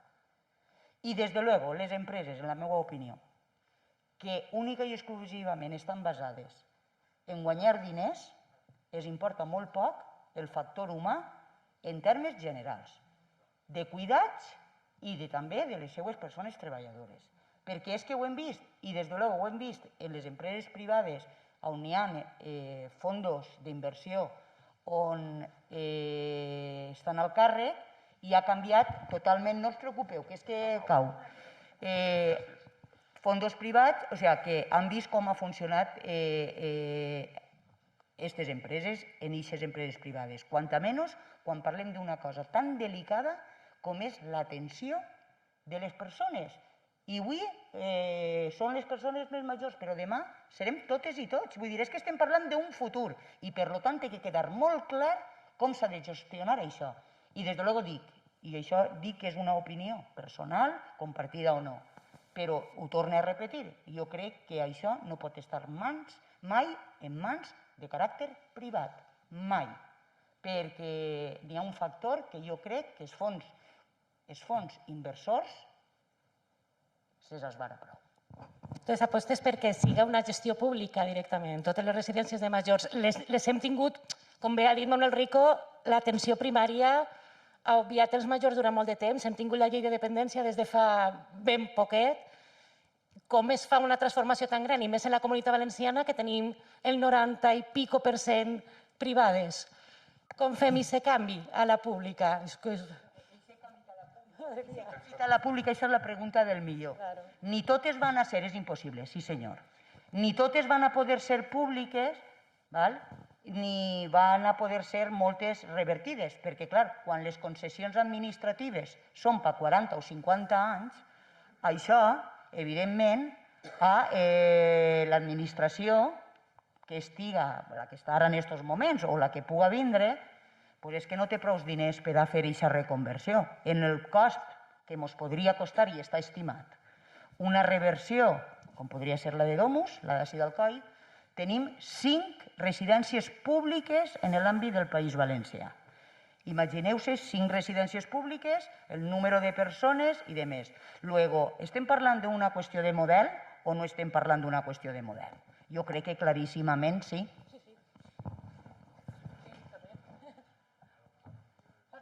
José Luis, Bueno, y mientras que...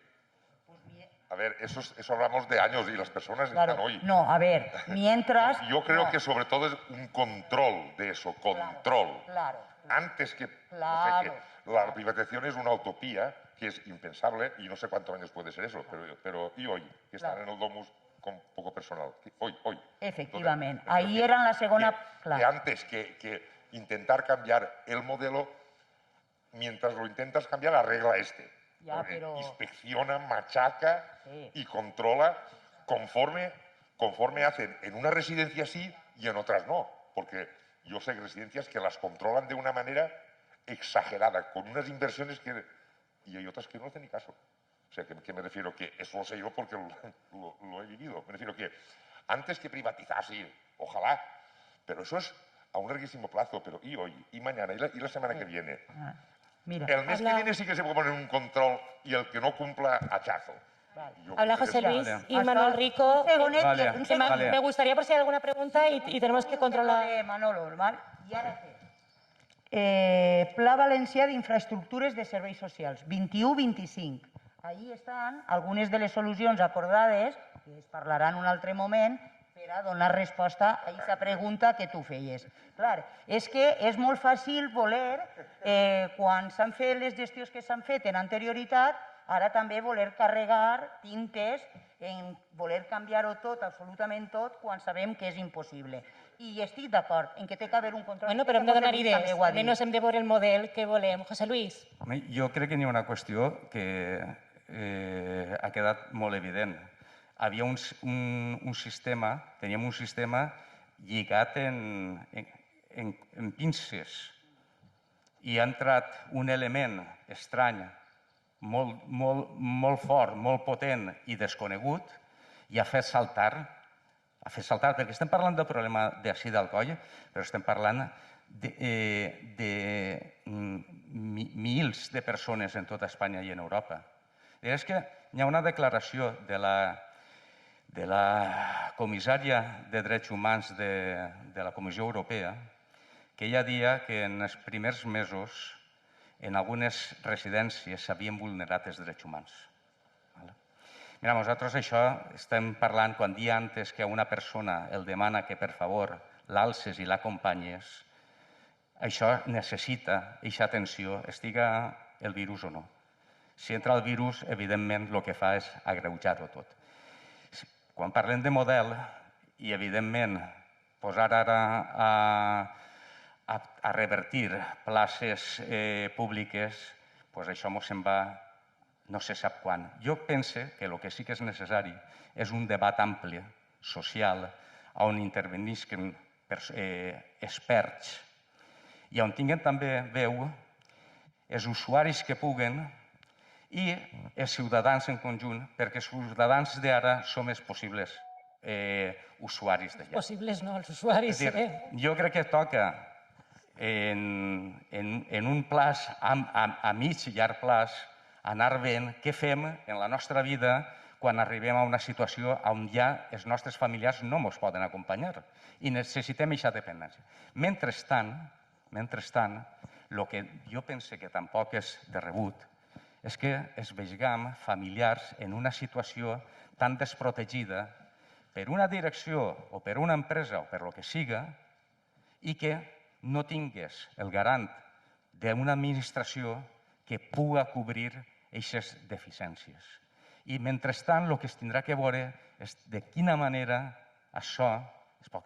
Tan senzill com dir, per què no s'ha investigat? Per què la Fiscalia no ha entrat en la residència? Per què no ha anat allí a preguntar a les persones que estaven allí intervenint què ha passat així? Perquè 73 morts no poden ser casualitat. No poden ser casualitat. Han mort en molts llocs. Però és que crec que tenim el percentatge més alt de tota Espanya. Una pregunta a Manuel Rico. Yo no sé si la cifra de fallecidos en la residencia de Alcoy, tú que has manejado muchos datos, estamos hablando de 52 o 54% de porcentaje de personas fallecidas. No sé si tú tienes datos de una residencia en España que haya alcanzado esas cifras. A ver, yo no me atrevo a responder con rotundidad y sobre todo por un elemento. Hay 6 comunidades autónomas que ocultaron las cifras y que no las tengo, pero desde luego está entre las 5 porcentajes más altos de España, de las 11 comunidades de las que tengo datos desglosados, sin ninguna duda. O sea, es una cifra muy, muy, muy alta. Un porcentaje muy alto, sin ninguna duda. Claro, es que lo que no entendemos es que todavía desde una fiscalía no se haya abierto una investigación, nos hayamos quedado en unas diligencias preprocesales y donde las respuestas por parte de las consellerías a requerimientos de nuestros abogados han sido un compendio que se podía haber sacado del Boletín Oficial del Estado y del Diario de la Generalitat Valenciana, porque al final nos han dicho, esto es lo que se hizo, resolución, órdenes, etcétera, etcétera.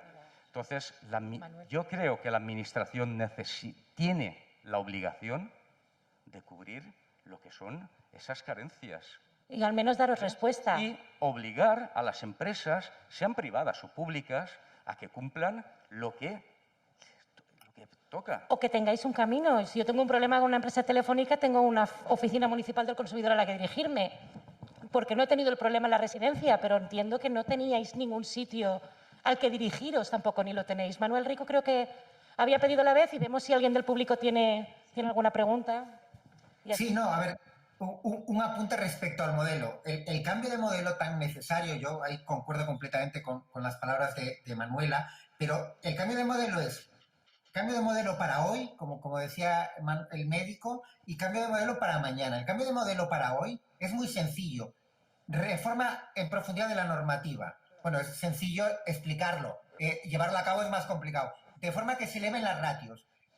Cambio de las inspecciones. Muchos más inspectores y otro modelo de inspección. El modelo de inspección en España está basado en los procedimientos. En Alemania, creo que no tengo tiempo para profundizar, pero hay un modelo de inspección completamente basado en la calidad del servicio que se presta. Por lo tanto, reforma del modelo de inspección. Y tercero, un régimen sancionador serio. El Jardines de Llíria, entre 2014 y 2019, le pusieron 5 multas. Es la residencia de la Comunitat Valenciana con más multas. Hasta el 19, insisto, porque ha habido una multa en el 20 muy grande. Esas 5 multas, el importe total, fueron 25.000 euros, importe total. Parte de esas multas era antes de que entrase Domusville, que entró en Jardines de Llíria en 2018. Pero para una gran empresa, 25.000 euros es una broma. Bueno, por lo tanto, el cambio de modelo para hoy es eso, nuevas normas, más inspección, régimen sancionador serio. Pero el cambio de modelo para mañana es...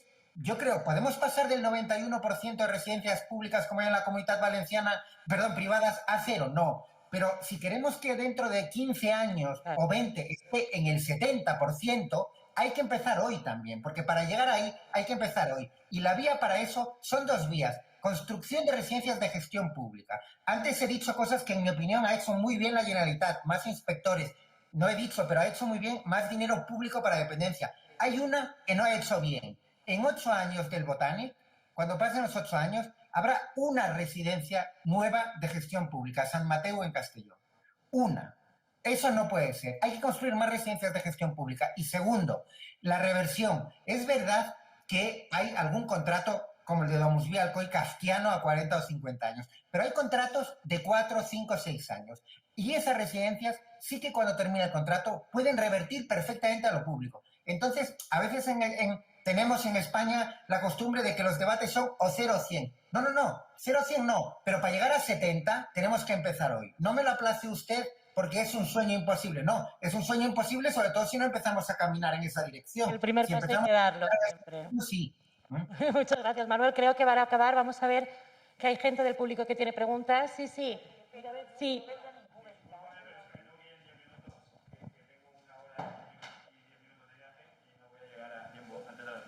Bueno, yo soy Emilio García, coordinador de la plataforma Diversidad Funcional y bueno, llevo más de 12 años en asociaciones, en acciones sociales y quería hacer mi aportación. Vale. Bueno, no voy a extenderme mucho, pero mira, quería agradecer este acto porque veo que es muy necesario, creo que deberían de hacerse en todos los ayuntamientos.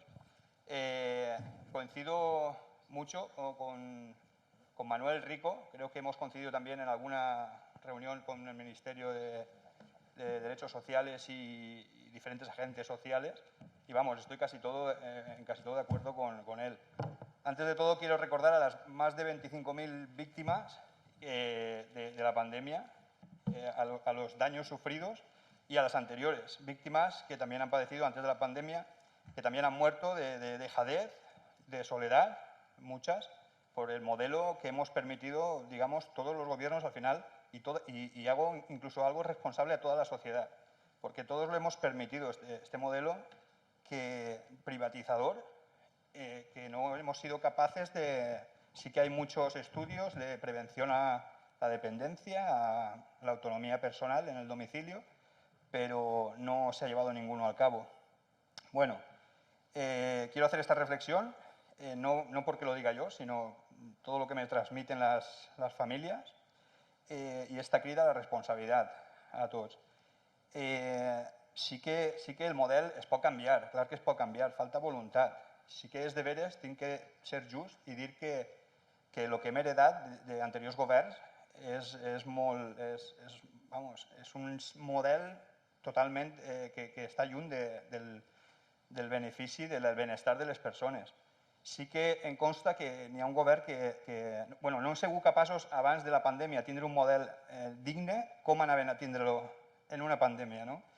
És cert que em consta que el govern del Ministeri de Drets Socials ens ha escoltat i quasi tots els agents socials anem en la mateixa direcció i sabem el que necessitem.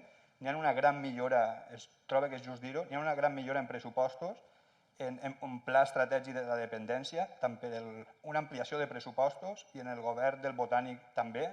Falta que es materialitzen, que allà és on tenim que estar totes les famílies, de que es facin reals finalment. N'hi ha un pla d'infraestructures, n'hi ha una llei de serveis socials molt bona, s'ha treballat, però falta això, falta que les famílies, per desgràcia, exigim, ens unim i exigim per a que puguem dignificar a les morts, a les persones en les residències, el dia de demà per a nosaltres o els nostres, que es porti fi, no? Sí que van a fer-se més residències, sí que va a invertir-se més en l'autonomia personal, que és on n'hi ha que jo li dic la prevenció a la dependència. De fet, estic treballant en voluntariat en una ONG i sí que es pot. No escoltem a les persones majors. N'hi ha mètodes més barats i estic portant-lo a terme. Estem enviant a residències a persones molt vàlides per el sistema que havien heredat d'omplir places, diners, 2.200 euros, plaça de conselleria, i és així, és trist. N'hi ha que canviar aquest model i es pot. M'agradaria participar en la propera reunió de canvi de model. Sí que és de veres que la gestió privada, nosaltres apostem totalment per evitar l'espai de negoci. La gestió privada porta a premis a economitzar, a direccions, i quedem a la sort d'una direcció o una empresa, que ja sabem la intenció que té, precarietat i un tracte inadequat a les persones. Per supost no vaig a generalitzar perquè també tenim usuaris que es diuen que estan bé, han atesos, els familiars, però és que en la gran majoria és trist les històries que en conten. I no és que ho diga jo, ja sabeu el sistema que tenim. A veure que no em deixe... Ja acabe ja? Sí, acabe. Simplement trobo que ja ho he anomenat. És important, de fet, en José Luis anem a començar un projecte, demana la màxima col·laboració i inclús eixir al carrer i col·laborar les persones, les famílies, a la societat, lluitar per aquests drets, que em pareix que és limosna el que esperem i no és així. Tenim uns drets socials que s'incomplixen, a que es complisca la llei de la dependència, les lleis dels serveis socials, i units puguem aconseguir tot això, estar previsors de que el nostre govern del Botànic ho complisca. No m'estem més, en queden coses, però ja en l'altra reunió tindré oportunitat. Moltíssimes gràcies. No sé si algú més del públic vol fer alguna pregunta o algún comentari.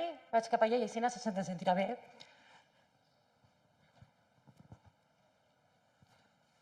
Hola, buenas tardes. Me llamo Silvia. Perdonar porque me sigo emocionando cuando hablo de este tema. Mi padre se llamaba José Luis, falleció en Domusvi el 22 de marzo.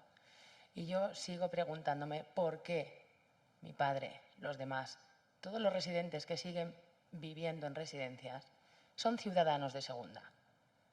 Los han tratado como ciudadanos de segunda, tanto a ellos como a los trabajadores. Cuando ellos pagan sus impuestos, tienen derecho a su seguridad social. Mi padre, bueno, ahora me ha dejado un poco más claro, Manuel, ciertas cosas. Pero yo no llego a entender cómo, si se sabía que el médico que había allí estaba haciendo una gestión nefasta, y a los hechos me remito, ¿por qué no se interviene el 100% la residencia? Cuando usted mismo ha dicho que en otros sitios sí que se intervinió. No estoy diciendo que sea usted el que debe contestarme, pero que las autoridades, las competencias, nuestro ayuntamiento, se estaba dando un caso que alguien tenía que meter ahí la mano. Alguien. En cuanto a proporcionar más medios, si el hospital estaba desbordado o no estaba desbordado, que en aquel entonces yo creo que no, pero no lo sé. Pero además, en la ayuda que nosotros solicitábamos al ayuntamiento de una comunicación. ¿No tiene el ayuntamiento, con los impuestos que pago yo o ha pagado mi padre, dinero suficiente para poner allí 4 móviles? Mi padre se ha muerto sin yo poderle decir, papá, te quiero. ¿Por qué? Porque han permitido que una empresa que ha ganado dinero con mi padre, no porque a mí me ha dado la gana dejarlo allí, sino porque mi padre necesitaba unos cuidados especiales que en mi casa no se los podía dar. No porque yo no hubiera querido, sino porque mi padre era gran dependiente. Y lo que no es justo es que los traten inhumanamente. Y los trabajadores de allí y de toda España no tienen ninguna culpa, porque no pueden estar con 20 personas a la vez. Yo no tengo queja de ningún trabajador de allí, porque mi madre iba todos los días y mi padre estaba aseado y vestido a las 10. Porque mi madre iba, los demás a lo mejor a las 12, porque vestir a 20 personas o dar de comer o cambiarles un pañal, los familiares que íbamos todos los días teníamos no unos privilegios, sino que como nos quejábamos, atendían o tenían mejor atendidos a los nuestros y habían fallos. Pero fallos porque no tienen manos. Y creo que, dada la situación que se ha dado en España en general y en el mundo, deberían cambiar, como bien decís, todos estos modelos para darles una vida digna, una muerte digna. Y a los trabajadores un trabajo digno. Porque es una pena que gente que tiene vocación y está allí porque le gusta, al final tenga que irse a otro sitio, porque es inhumano vivir eso. Es inhumano y no hay derecho. Muchísimas gracias. Decía de mí. Mira, yo de condiciones laborales y todo eso no tengo ni idea. O sea, a ver, la Consellería intervino eso y puso un director médico allí. Sí, exacto. Sí, pero que... A ver, nosotros tampoco, pero que me refiero que no sé, yo no soy... O sea, me explico yo, nosotros nos hicimos cargo de una serie de pacientes que él nos remitía como médico y como director. No sé si atendimos a tu papá o no, no tengo ni idea, pero o sea, que hubo unos pacientes que llevamos nosotros y otros no, porque no sabíamos ni que estaban, porque nosotros teníamos que atender ahí O'Neill y nuestro trabajo. Y nos reforzaron con un médico y con una enfermera. Y llegamos a tener 78 pacientes ingresados, que eso hemos tenido en la vida. Claro, como todo en sanidad, aunque no lo creamos, o sea, es limitado. Entonces nosotros, hasta 55. A lo mejor he oído más, pues más, pero claro, más es imposible.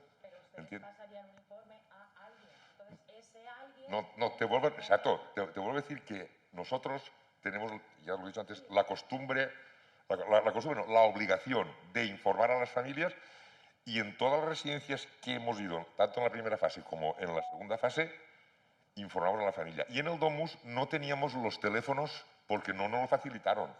Y nos garantizaron que la residencia informaba a los pacientes. A ver, Pero esas son las cosas que se deberían controlar, ¿no? Y exacto, se podría pero que intervenir, por eso yo la no- intervención yo, médica si yo no- pido yo no soy nadie, yo pido los teléfonos y no me los dan, y yo le digo a mi gerente, señor gerente, no informamos porque no nos dan los teléfonos. Será cosa de la empresa. Yo sé que se interesó por eso. Hasta ahí sé, ¿eh? Hasta ahí. El resultado, no tengo ni idea. Yo lo que sí puedo saber es que de todas las demás residencias, incluso en la primera pandemia, en O'Neill, conseguimos al final, porque ellos compraron un montón de EPIs, la misma empresa, que es una empresa que es privada también, compró EPIs y acompañaban al final de la vida a algunos pacientes. ¿Sabes lo que quiero decir? O sea, pero que el Domus, vuelvo a decir que es una cosa especial. Sí. Entonces, no debemos nunca extrapolar a todo el mal, ¿entiendes? Porque si una cosa está mal, pero si la otra está bien, tiene que estar bien, ¿entiendes?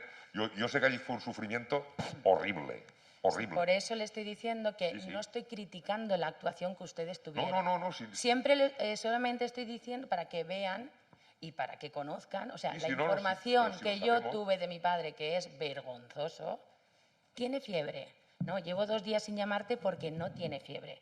Ay, se ha muerto. ¿Me entiende? Y eso... O sea, Hombre, yo ya te he lo dicho han que hecho era una evolución mal, más o no. menos como te he contado antes. Estaban mal, estaban bien, se ponían mal hoy y mañana habían fallecido. O sea, que ahora, si tú informas desde el primer día, nosotros informábamos siempre que había que pasar el día 10. El día 10, desde el inicio de los síntomas, estaba más o menos, no es científico, pero por la práctica, el que pasaba del día 10 solía, o sea, ese tratamiento era efectivo. El que se ponía mal, ya no, ¿sabes? Hasta ahí puedo.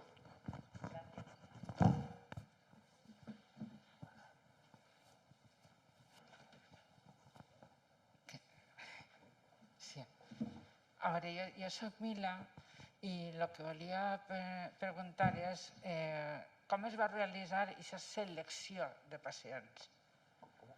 Esa selección de pacientes, o sea, se trataron 50, los otros restantes no. Crec que ho ha dit que els més greus anaven per la UCD i els asimptomàtics es quedaven per al metge de la residència. Como he dicho antes, se llegó a un acuerdo en el que nosotros tratábamos, digamos, los más graves. O sea, los que tenían más síntomas o los pacientes más complejos. Y los otros los trataban el servicio médico de allí. Entonces, era una selección, digamos, que hacían allí. ¿Sabes? O sea, el médico nos decía, mira, este estaba bien y se ha puesto mal, tiene 39 de fiebre. Entonces, ese lo veíamos nosotros. Si eran asintomáticos no se trataban. No, si son asintomáticos no hace falta nada. Si son asintomáticos, en teoría, asintomáticos negativos no es nada. Asintomáticos positivos tenían que tener una vigilancia diaria. O sea, había 2 síntomas, fiebre y sensación de falta de aire como fundamentales y algunos diarreas. Esos son los 3 síntomas que se vigilaban en los positivos. Hubo un montón de positivos que se quedaron ahí. O hicieron un día 37,5, 3 mocos, 2 toses y ya está. Y otros ¿sabes? O sea, el que es asintomático, ya lo decía la misma palabra, si no tienes síntomas no precisas ningún tratamiento. Eso no es asintomático. Eso no puede ser. No sé, si tiene fiebre, si tiene fiebre, se tiene que tratar.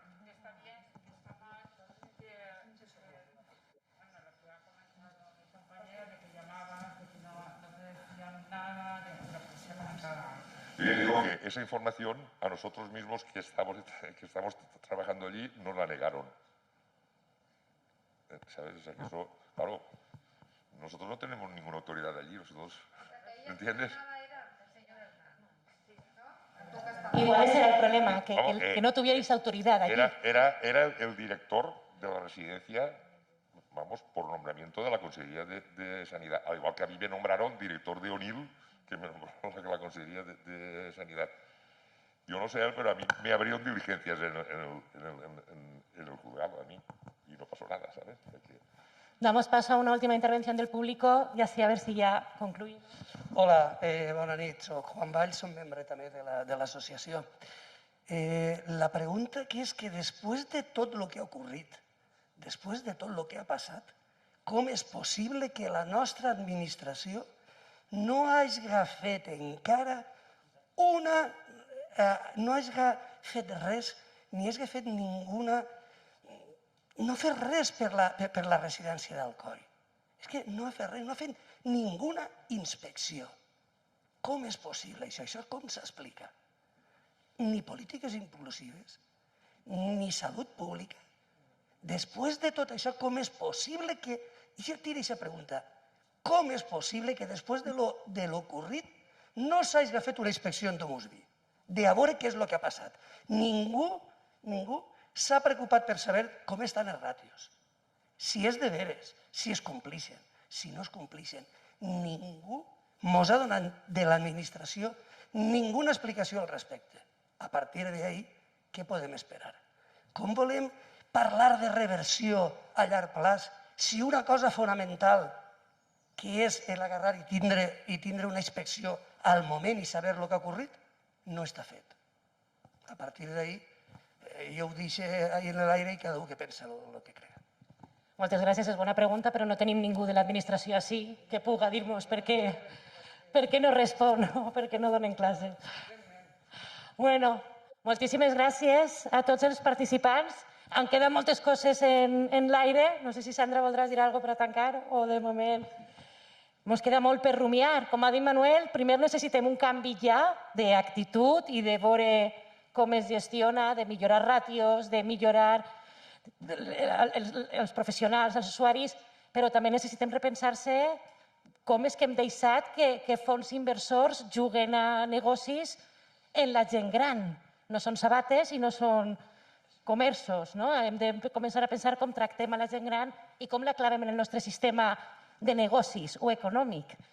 Moltíssimes gràcies a tots per participar, moltíssimes gràcies a Guanyar Alcoi per organitzar aquesta taula de debat. Continuarà en una segona sessió i, clar, i deixem que Sandra despedisca. Un momentet només, sols per acabar. Primer donar les gràcies als ponents, Manuel Rico, Manuel Pérez, Manuela, tenim un trio de Manuels, i José Luis García. Després una cosa que no ha eixit, i jo crec que és important, i també agrair això, crec que no ha eixit la importància que és que els familiars i els ciutadans en general s'organitzen i reclamen millores en la seva atenció, en el seu estat de benestar, millores en els seus drets de ciutadania. I després, i per acabar, a més de donar-li les gràcies a Pablo González i a Pablo Gilabert, que estan fent que això funcioni, donar les gràcies també o posar en evidència, perquè ens ha faltat temps, la importància que és que nosaltres parlem d'aquestes coses. Nosaltres ho vam demanar que això passara en la Casa del Poble, en el Saló de Plenaris. Encara no s'ha produït, però així tot sí que m'agradaria donar les gràcies i també evidenciar que va més enllà de les ideologies. En la taula hem tingut diverses ideologies que han sigut molt marcades i crec que és important. Podem parlar i enraonar i buscar solucions des de diverses posicions ideològiques i després així al Saló hem tingut també representants de la majoria dels partits que estan en l'oposició, no en el govern, i per tant això també és molt important i també vull agrair-ho, que crec que si al País Valencià, si a l'Estat espanyol i si al COI hem de solucionar alguna cosa, ho hem de fer de la mà, amb les nostres discrepàncies, però buscant solucions, sobretot, per a posar el benestar de les persones al centre. Ja està. Moltes gràcies per vindre i per assistir. Gràcies.